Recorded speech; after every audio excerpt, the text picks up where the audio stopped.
Christianity, Democracy, and the American Ideal, a Jacques Maritain reader. Compiled and edited by James P. Kelly III. Chapter 11. We Are Bruised Souls, the American Experience. For Maritain, the experience of immigrants to America reminds us that democratic evolution entails a respect both for the past and for future creative opportunities.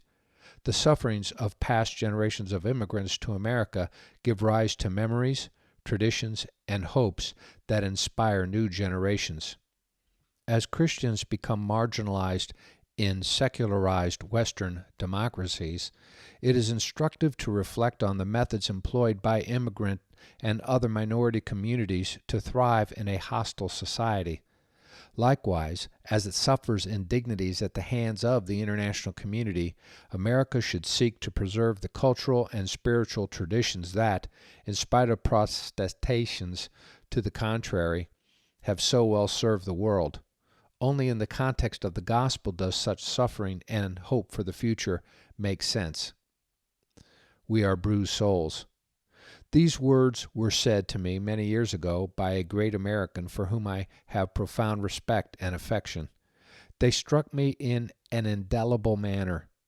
They alluded to the wounds and sorrows of ancestors, and that memory of the sufferings caused by persecution and prejudice which they left to their progeny as a spiritual patrimony. They related to the fact that the ancestors of today's Americans were people hunted because of their religious convictions, rejected by their national community, or offended and humiliated by distress and poverty. At this point, we may grasp the hidden meaning of the basic part played by immigration in the life of this country. Each day, each year brings to the shores of America a flux of men and women who come from every part of the world and every cultural tradition, nearly broken by the moral persecutions, moral distress, or physical poverty suffered in the Old World. They come over to commit all their remaining forces to the common task of the land of promise that receives them.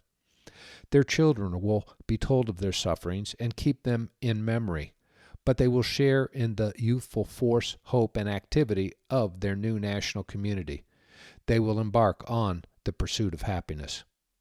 With respect to this basic sociological datum, the perpetual arrival of a new first generation of immigrants, as well as to the arrival of the first colonists, one might say that the tears and sufferings of many unfortunates have been, and ceaselessly are, a stream fecundating the soil of the New World and preparing for America's grandeur.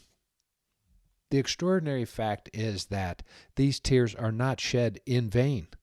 I mean with regard to the earthly destiny of the children of man. Here lies, in my opinion, a distinctive privilege of this country and a deep human mystery concealed beyond its power and prosperity.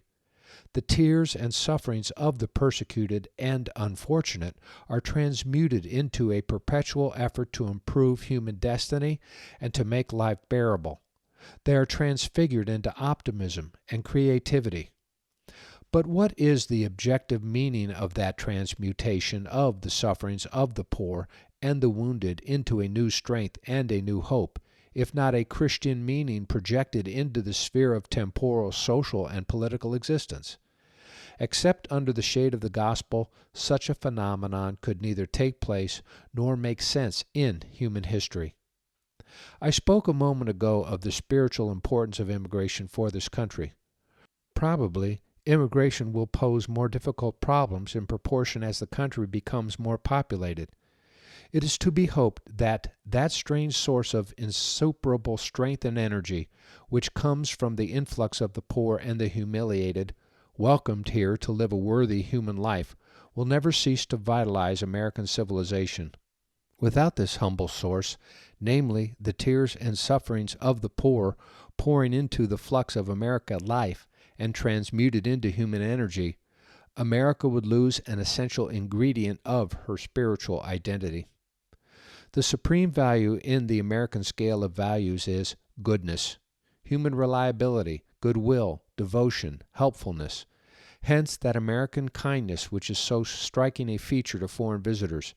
Americans are ready to help and happy to help. They are on equal terms of comradeship with everybody. And why?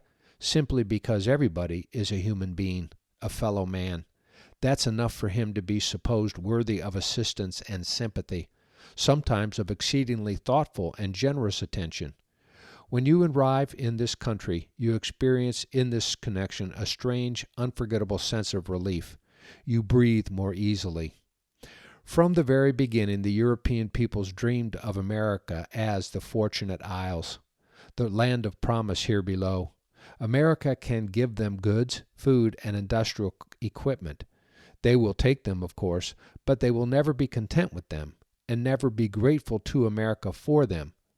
What they expect from America is hope, and please God that this crucial fact may never be forgotten here. It is possible to be more specific and to say, what the world expects from America is that she keep alive in human history a fraternal recognition of the dignity of man, in other words, the terrestrial hope of men in the gospel.